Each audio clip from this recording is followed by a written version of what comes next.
You have 1 minute to clean up. The CEO fired me in front of all the leaders. I left and said thank you. Immediately after that, 12 engineers stood up one by one, quietly following me. He laughed arrogantly. Until the legal director panicked and said, "Call a lawyer now." The first sound wasn't his voice. It was the sharp crack of a folder snapping shut. Then came the words that cleaved, the air like glass breaking effective immediately. Divina West, Chief Systems Architect, is terminated for a heartbeat.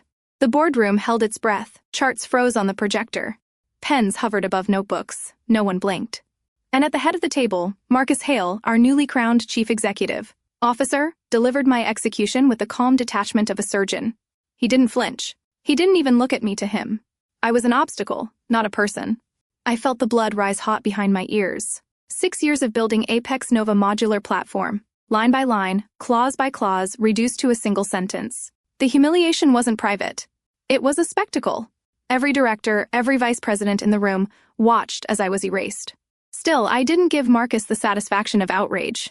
I simply gathered my notes, did my chin, and whispered one word that unsettled the silence. Thank you.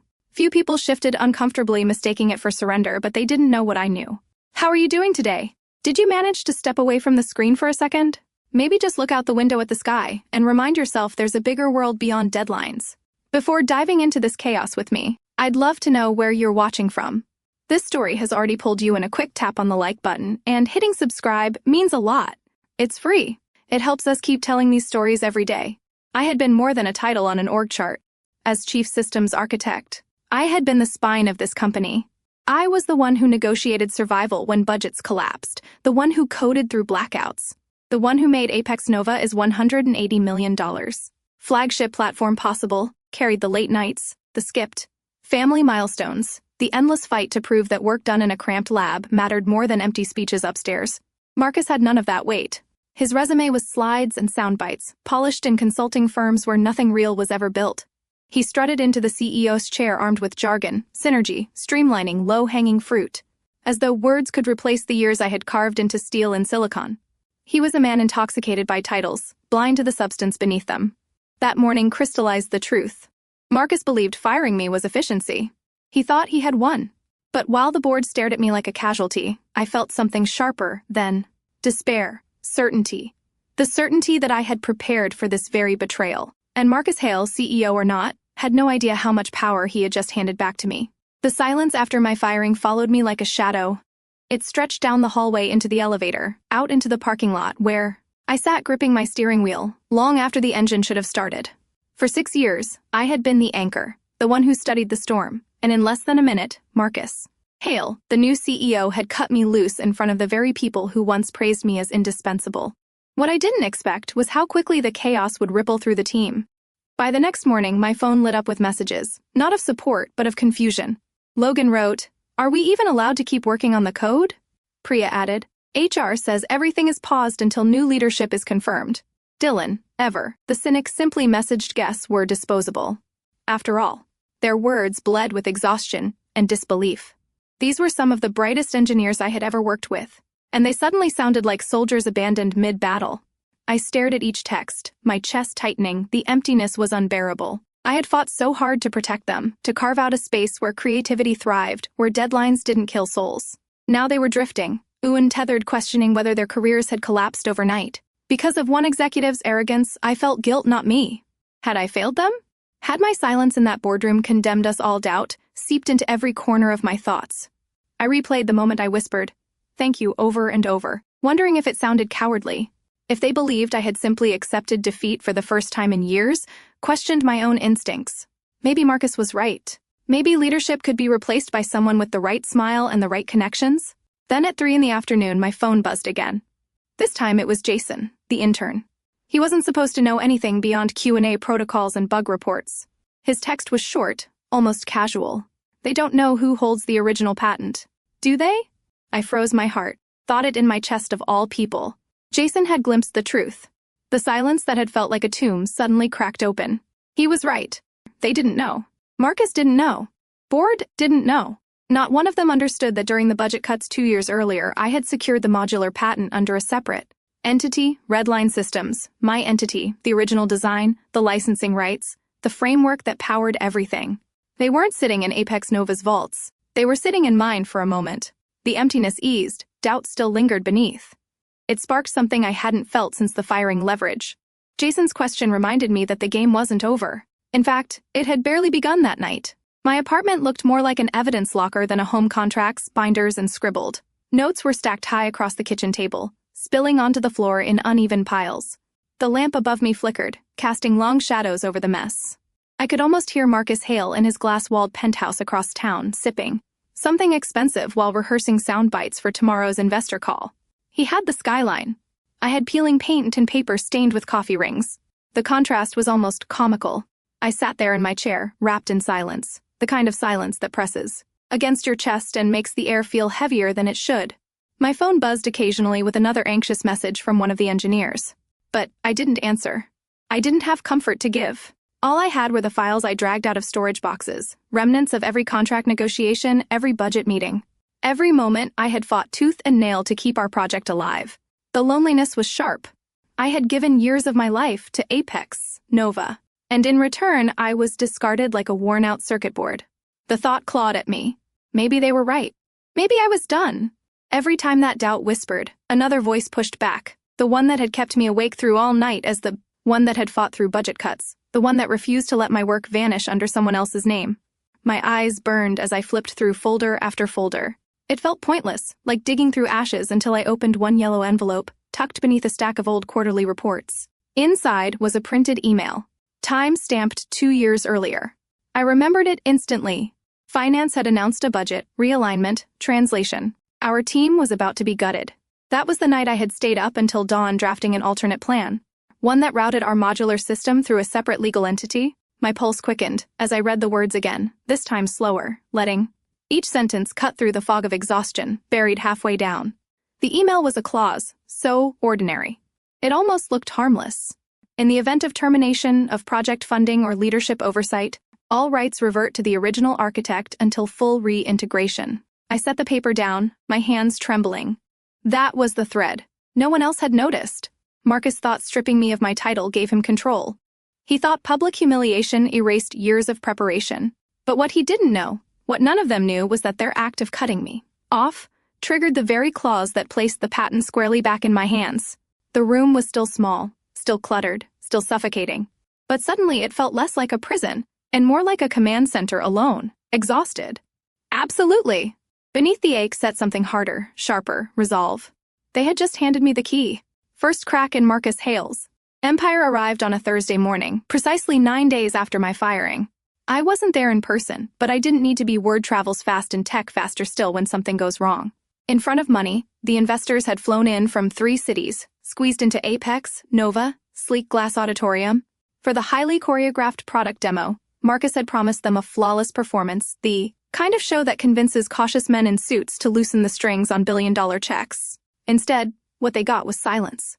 The demo dashboard lit up, then flickered, then froze on a single line of text, glowing in sterile gray across a white screen. License authorization expired. At first, no one seemed to understand what it meant. The room buzzed with polite confusion, kind that usually smooths over small technical glitches. Marcus forced to laugh, the kind that stretched too thin, and waved to the engineering team at the back. Just a hiccup called out 2 minutes turned into 10, 10 into 20. Every click produced the same result. License authorization expired. I was at home in my cramped apartment, watching the updates roll in through a private Slack channel. My old team still hadn't removed me. From Logan typed, "They're sweating. Ops can't access staging." Priya added a single ammonia, a lock. I leaned back in my chair, corners of my mouth tugging upward despite myself. Then came the moment I had been waiting for, the slip in the middle of the confusion. "Ellen," the director of operations raised her voice over the hum of nervous whispers. "Wait," she said, holding a tablet aloft. "Are we saying we've actually lost control of the platform?" The words sliced through the room. Investors turned their heads in unison, eyes narrowing. Marcus' smile cracked, the carefully polished mask faltering. For the first time, he looked less like ACO and more like a child who had been caught stealing from the cookie jar. "Not." He staggered, tugging at his cufflinks. "We have redundancies. Everything is fine." But his voice betrayed him. It wavered on the last syllable, just enough to send a ripple of doubt through the crowd. I imagined him then standing in his tailored suit under the harsh auditorium lights, sweat gathering beneath his collar. While executives whispered, investors checked their watches. And me, I sat miles away in a second-hand chair at a cluttered table, feeling a quiet current of triumph pulse through my veins. This was the power of preparation, the reward for reading every line of every contract when no one else bothered. They thought my firing had ended the story. What they didn't realize was that cutting me loose had triggered the very clause that turned the system into a locked vault, one only I could open. I didn't gloat aloud. I didn't post cryptic messages online. I simply folded my arms, breathed in the silence of my apartment, let the satisfaction settle deep in my chest. For the first time since that boardroom ambush, I didn't feel erased. I felt inevitable. Tell me which moment hit you hardest so far, the system freezing in front of investors, or the look on Marcus's face when Ellen asked if they'd lost control. And what kind of ending do you hope to see? Drop your thoughts below. I read every single one day with me because the story isn't done yet. The next twist will be even sharper. The day after the demo collapsed, my phone rang with a number I recognized immediately. Human resources I almost didn't answer. Part of me wanted to let it buzz into silence, to remind them that I owed them nothing. Curiosity tugged harder. What excuse would they spin now? Davina. The voice chopped, polished, and overly cheerful. How are you holding up? We've been so concerned. The word landed like a joke. Where was their concern when Marcus cut me down in front of the board? Where was it when the team spiraled into panic? When the system began slipping through their fingers? I pressed the phone tighter to my ear, not out of need, but out of control. I'm fine, I said flatly. Good. Good. The rep rushed on as if afraid I'd hang up. Listen, the last few days have been challenging, but leadership has been talking, and we feel it would be mutually beneficial. If you came back, we'd love to restore continuity. I closed my eyes, letting the words wash over me. Mutually beneficial, restore continuity. Pretty phrases wrapped around desperation. They weren't calling because they valued me. They were calling because they were drowning. I pictured Marcus pacing in his corner office, demanding HR this mess. They probably rehearsed this call, choosing phrases that sounded warm but not apologetic, urgent but not desperate. What they didn't realize was that every syllable dripped with fear, kept my voice even. You want me back? Yes, she said quickly. The investors are unsettled, and the team clearly respects you. This is about stability. We'd be happy to discuss adjustments to your compensation. And there it was. The bait money, the universal bandage, they thought could patch any wound. They believed I could be bought, that my silence, my loyalty, my architecture could be sold back to them with the right number of zeros. I almost laughed. Instead, I let the silence stretch until she shifted uncomfortably. Then I spoke slowly, carefully. Each word sharpened to a blade. You don't have enough money. I said. She staggered. I'm sorry. You don't have enough money to buy back. The truth continued. Not the sleepless nights, not the years I spent protecting a system. Your executives never understood, not the patent you tried to bury, certainly not my silence. The line went quiet. I could hear her breathing, quick and shallow, searching for a script that didn't exist. For the first time since Marcus's ambush, I felt no trace of doubt, only clarity. They wanted me back because they finally understood. Foundation was mine, not theirs. I ended the call before she could recover. No shouting, no gloating, just a clean break. My voice steady, my hands calm. Thought power lived in the CEO's office.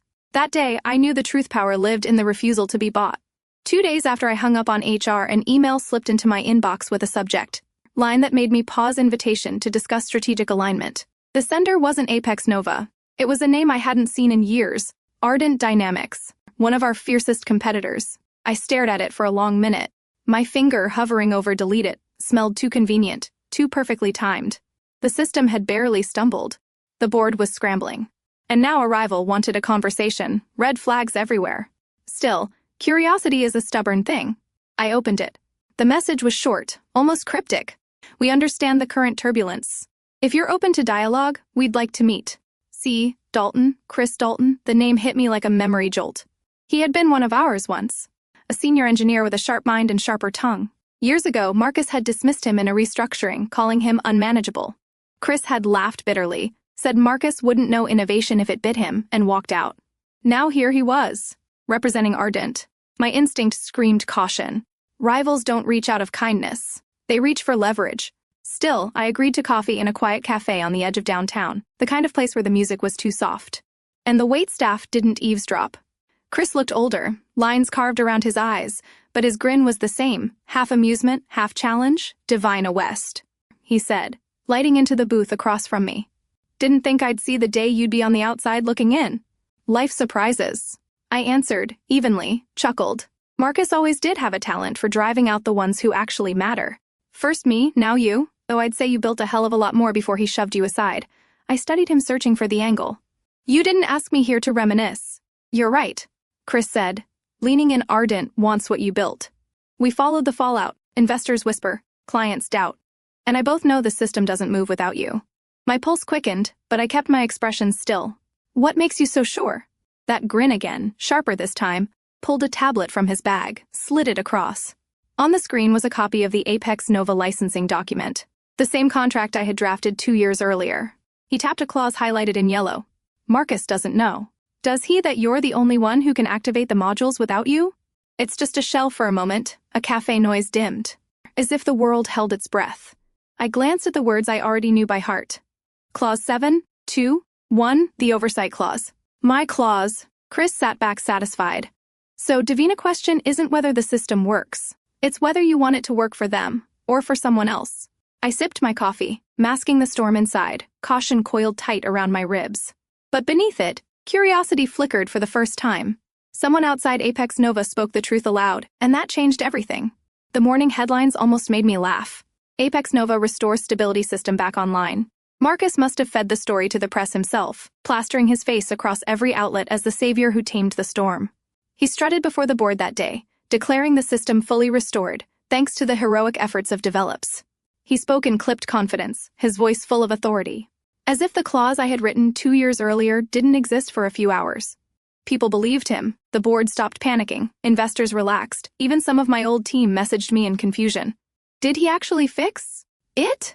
Logan asked. Priya sent a question mark. Nothing more. I stared at the screen, my stomach tight. Marcus was playing with illusions. And illusions can be dangerous if left unchallenged, but I knew better. A system isn't restored by ignoring contracts or pretending licenses don't matter. Whatever he was running was a facade. A hollow shell designed to fool those who didn't know where to look. And then less than 24 hours later, it happened at exactly 9:17 a.m. The system collapsed again. Not a hiccup, not a temporary freeze, complete failure. Demo environments, client sandboxes. Even the investor testbed went dark. Screens across the building, lit up with the same line of text I had seen before. License authorization expired. Inside Apex Nova's offices, panic erupted. I heard about it through Dylan, who sent me a frantic message. He's losing it. They can't access anything, not even staging by mid-morning. The news had already leaked. Reporters who had praised Marcus hours earlier were now circling like sharks, questioning how a supposedly restored platform could fail again so catastrophic. In the boardroom, chaos reigned. Marcus tried to bluff, shouting about sabotage and technical glitches. Faces staring back at him weren't buying it anymore. Someone demanded proof. Someone else demanded logs. That's when the truth cracked open. The so-called fix he had paraded was nothing more than a shallow demo environment. No real functionality, no legal authorization, nothing sustainable. A senior director finally said it aloud. You misled us. This wasn't a restoration, it was theater. Marcus, his face drained of color, board's patience, already thin, snapped. Investors began pulling calls. Partners froze negotiations.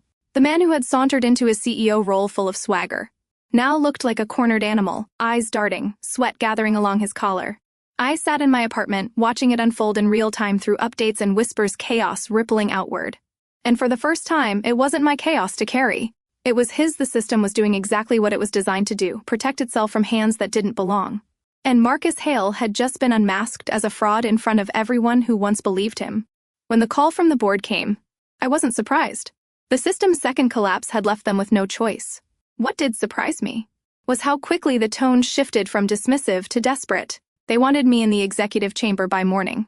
I arrived early, walking past glass walls where employees pretended not to stare. The air felt charged. Everyone was waiting for a verdict. Inside the boardroom, the atmosphere was brittle. Half the directors were red-faced with frustration, the other half pale with fear. And Marcus Hale, the man who had humiliated me in front of this very table, stood near the doorway like a guard dog trembling on its leash. Davina, he began, voice cracking just enough to betray him. There's no need for this. The situation is under control. We don't. Sit down, Marcus. One of the directors snapped, flinched, but didn't move. I didn't spare him a glance. My focus was on the long table. The rows of faces suddenly stripped of arrogance. Thank you for coming, the chairman said carefully. As if each word might fracture, we'd like to discuss a path forward. I placed my folder on the table, deliberately calm. I'm not here to ask for my job back. I said, let's make that clear. A murmur swept the room. They expected bargaining, maybe an apology, maybe a demand for compensation. Instead, kept my voice level. I gazed steady. I will not return to Apex Nova. I will not restore your access. What I will do is sell the patent. The silence that followed was sharp enough to cut skin. One director dropped his pen, another inhaled too loudly. Chairman jaw locked, struggling to process what he had just heard. Marcus finally found his voice, almost shrieking. You don't have the authority. The documents in front of me said otherwise. Their signatures, their approvals, their oversight lapses, every detail etched into black and white. The truth was undeniable. And they knew it.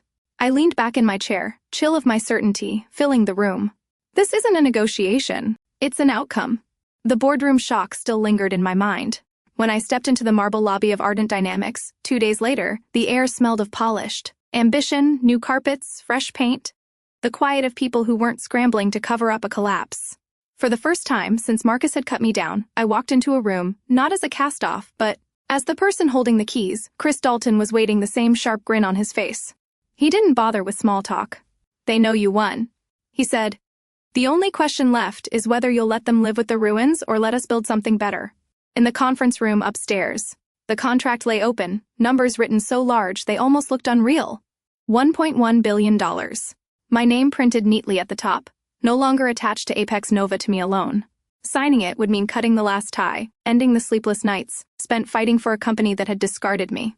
I let my hand hover over the page. Money wasn't the problem. Power rarely is. What gnawed at me was purpose. I hadn't poured years of my life into code to see it twisted into a weapon of greed. No matter which corporation held the reins, I made a choice. Chris watching, I slid a second page across the table. My clause, my condition. The system would be sold, but only with one stipulation. I would serve as chief advisory architect, not an employee, not a figurehead, but the guardian of how the technology was used. Chris raised his brows, then slowly nodded. Protecting your work. Even after you walk away, I should have expected nothing less. When the pen finally touched paper, a weight lifted from my chest. Liberation didn't come in the form of numbers on a check. It came in reclaiming ownership over my creation and choosing who deserved it, and on what terms I signed with steady hands, decisive and calm. Apex Nova had tried to erase me. Instead, I had written myself into history on my own terms. 14 days. That's all it took for Apex Nova to unravel. The headlines hit first. Patent lost, Apex Nova collapses, then came the numbers, brutal in their precision. The stock plummeted. Billions shaved off the company's value in a single morning. Partners fled, contracts dissolved, and the empire Marcus Hale had boasted about crumbled under the weight of its own arrogance. The man who had once smirked while stripping me of my title was now reduced to a cautionary tale whispered across boardrooms. The CEO who didn't read the fine print? I watched it unfold with a quiet sense of inevitability. The same people who had applauded my dismissal now scrambled to distance themselves from Marcus. Shareholders demanded his resignation, and the board, cornered by their own negligence, forced him out. Final image remains etched in my mind. A press conference, cameras flashing in a frenzy. Marcus sat off to the side, hollow-eyed, his tie loose. His shoulders slumped as though the air had been pulled from his lungs. For once, the man who thrived on spotlights shrank from them. Then there was me. I stepped into the glare of the cameras, my steps steady, my posture unbroken. The reporters shouted my name.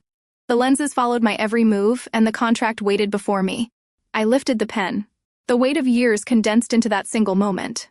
Flashbulbs ignited, bathing me in light. For the first time in a long time, I felt nothing pulling me down, no shame, no doubt, only pride, sharp and blazing. I said, "Thank you." I told them softly, because that was the moment they handed me all the power. The silence that followed was heavier than applause. Because sometimes the greatest revenge isn't shouting or breaking or burning bridges. It's standing tall when they expect you to fall. It's rewriting the ending in your own hand. And if this story struck something in you, if you've ever been underestimated, pushed aside, or told you didn't matter, remember this: your worth is not decided in someone else's boardroom. It's written in what you choose to build next. So tell me, what part of this journey moved you the most? How do you imagine the ending should feel? Drop your thoughts in the comments. Tap like, share this story with someone who needs it, and don't forget to subscribe, because the next story might just be yours.